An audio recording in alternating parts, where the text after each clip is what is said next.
Hey, greetings YouTube, Performance Reviews here, and today we have a TurboCat, and if you're not familiar with the TurboCat, this was the standard for air-driven nozzles for a very long time. So we're going to take this thing apart and see if we can get it to work a little better. These come in a variety of colors with a variety of names on them. This one's quite jammed up, so curious to see what that's like inside, so stay tuned.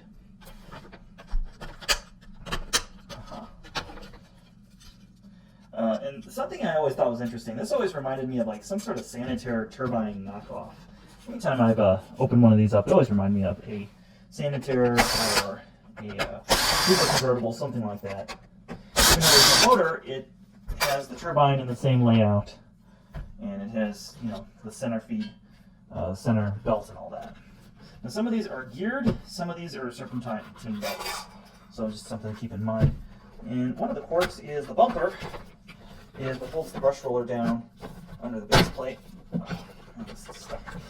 And these are very well built, but again, they're not great by today's standards. And this one is just not one to come out. One thing I want to mention is a lot of the edges on this are very, very sharp, so that's why I'm kind of taking caution. I've been cut on one of these things before, so we're just going to do it this way.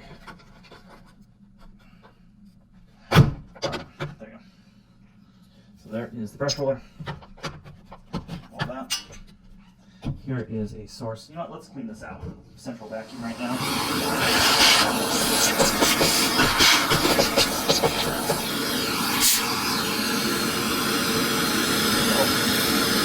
What have I got myself into? Alright. So this little guy right here, this can get seized up full of gunk. And we'll be rebuilding him in a second. But first, I want to get everything apart.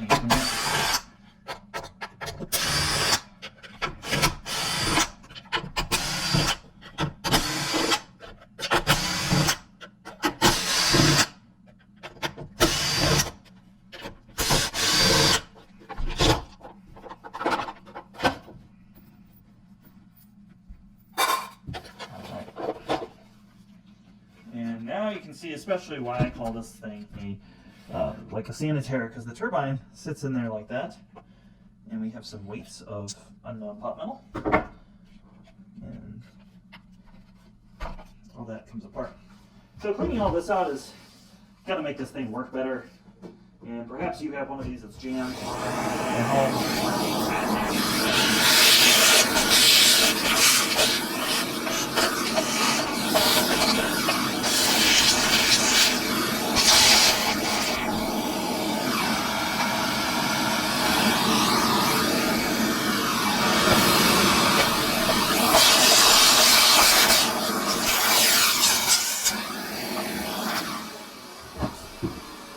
So you can see it's pretty simple inside, there's not a lot to this.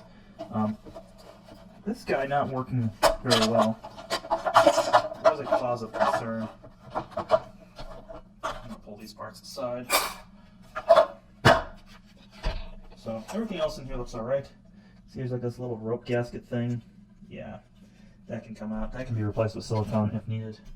Everything else on here is pretty standard vacuum shit, you know, nothing super special. And I'm gonna wash all this because it's just gross and cringy. You can see where something got caught and melted some hair in the belt chamber, which is supposed to self-vacuum itself out. Of course, that doesn't really work that well. And there's that. Yeah, I can feel, yeah, that bearing's just about had the end of its life. Well, we're gonna wash all this, and when we turn the camera back on, we'll put it all together.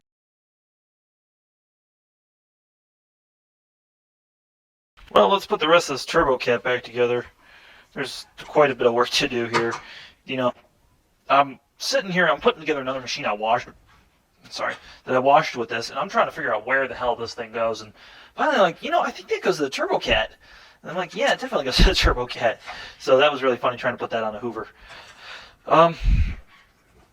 I guess let's start with the mechanical bits inside this section first, which is the turbine itself, which is cleaned. And these guys get loose. It's not a good way to put them together. You can try and press them back together. but they don't really go together. And you have a bearing that's serviceable on this side. This one's not very serviceable. Yeah, all that nonsense. So I'm going to pull up a chair while we do this, and we're going to service the bearings all together, and hopefully you learn something from this and enjoy this. And this bearing has been messed with by somebody. I can tell you right now just by looking at it, but that's a good thing for our sake. And these turbo cats really do need service occasionally. You can either call your favorite central vac person, or if you have a vacuum shop that you can bring this into, I highly recommend doing that if you have one of these. So the first thing I'm going to do is displace some water, in case there's any water in the bearings, because that went through the dishwasher. Alright, cool. In case you're wondering what that's for. I like to use Teflon-based grease. This stuff, not only is it a little bit lighter, but it seems to work really well with turbos. Just you really want to use a light grease. You don't want a heavy grease in here. And I can put a link below to the grease I use for this.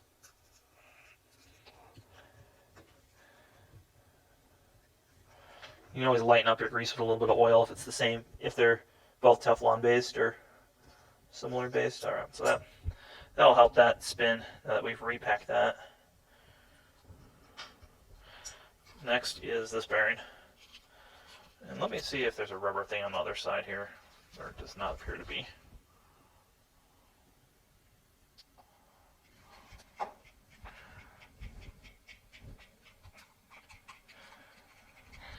And when this first came to me, this thing was completely seized, so there's that.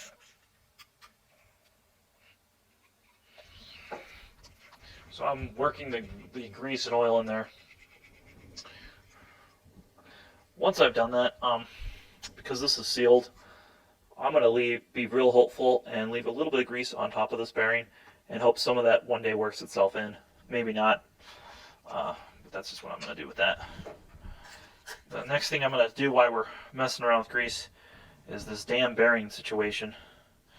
And I remember the first time I saw one of these, it was completely gone. And this is a needle bearing. If you're not familiar with needle bearings, that's what it looks like in there. And this part I did not put through the dishwasher, of course. There's a couple things we're going to do. Turn that by hand, clean that out, get any schmutz out of there. And that's really what you're doing with the turbos. You're removing the dirt that gets caught in there and relubricating it properly.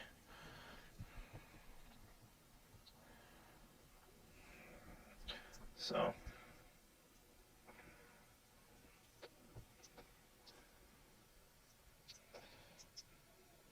oh.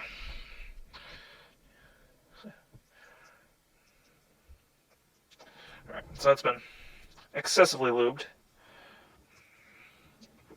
I'm going to clean the washer that goes on here as well. So if that's boring to you, sorry, that's what has to be done with that. Alright. And there is another lubrication point, of course, which are the sleeve bearings here. And this is not a job for grease, this is a job for oil only. You want these sleek and fast. They actually make turbine oil just for doing this sort of thing. Of course, I'm not going to use that. I've got Tri-Flow, which works really well for this. We're just going to make sure this is clean. And again, that's half what we're doing, is just making sure all this is properly clean, and a couple of Q-tips make all the difference.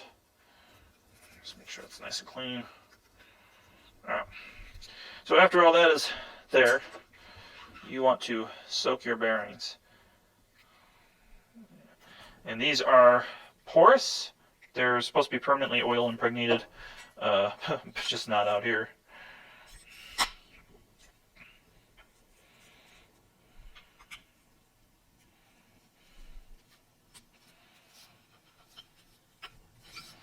I might go the other way. Let's see. Yeah, that fits on there better. Now it looks like somebody bent this one at some time. So that's interesting. Yeah, it's really soft metal on here. Let's bend it back first hit. let's put this bad Mama Jama back together. All of this goes in here like so, in case you're wondering.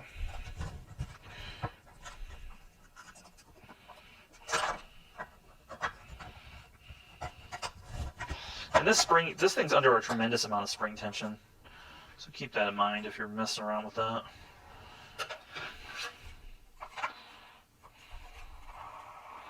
Excellent.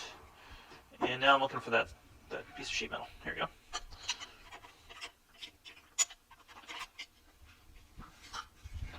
Yep, you can see how that goes on there. And one other thing we want to do, we at least want to start the bumper off properly. We'll have to, of course, remove it when we put the brush roller in, but just to I'll start this. And this is an instance where these things just kind of go in here.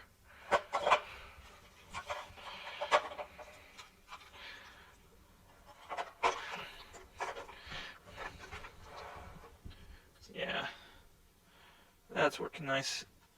Just how it's supposed to now. Can you hear that?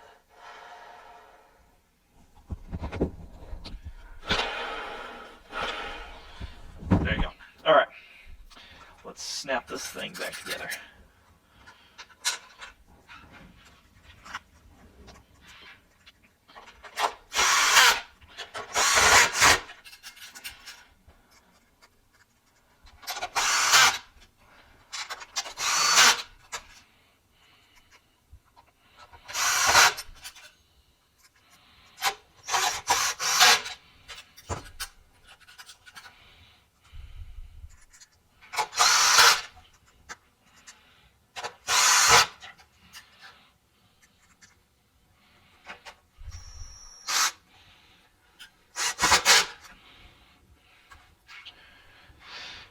Alright, so now we have this little thing that needs to be put back, and it's kind of a dingus. Let's see where the belt came off in the past on here. Dishwasher didn't get that 100% clean. That means it was really on there.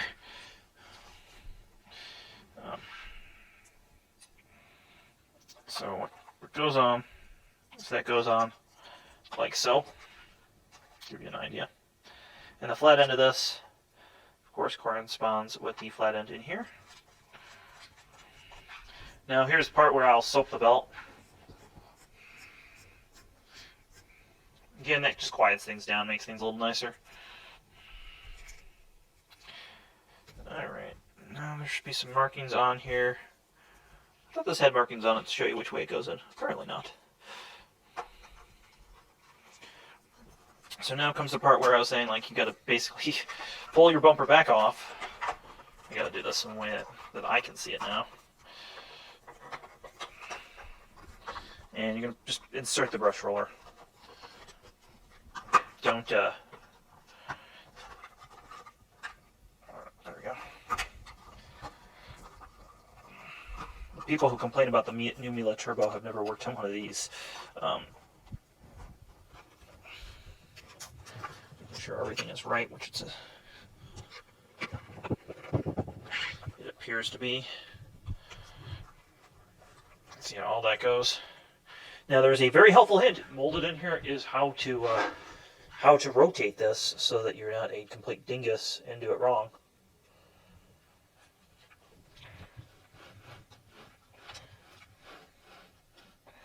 There we go. Now you put the belt cover back on. And this guy goes on there just like so. And in theory, if something gets stuck, it would get stuck right there, but it's not really been my experience. I want to make sure this cover fits in properly. You want to make sure this is sealed nice and good with the bumper. The way that this thing works, it's pretty imperative to its operation. Just a little tip with that. Put our last 3 screws in there.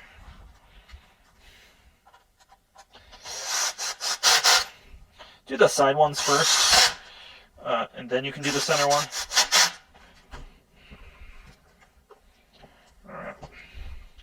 And this side you can see I kind of messed up.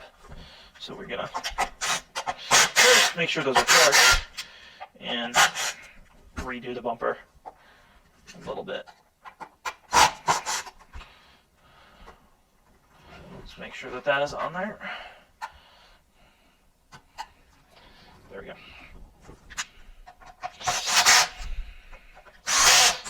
All right.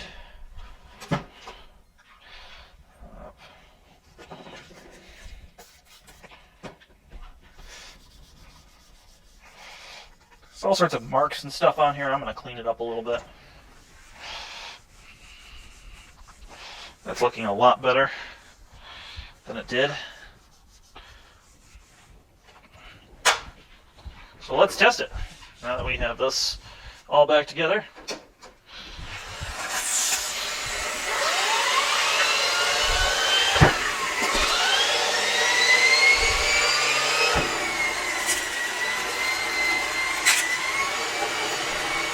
That's doing what it's supposed to be doing.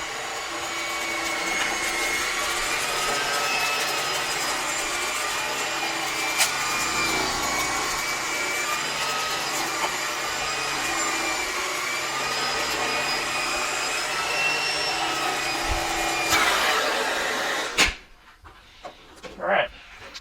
See, that turbo kit is working how it should. So thank you everybody for watching my video. Please give this video a thumbs up. That helps us out a lot. And even better, a share. And if we really helped you out, check out our Patreon.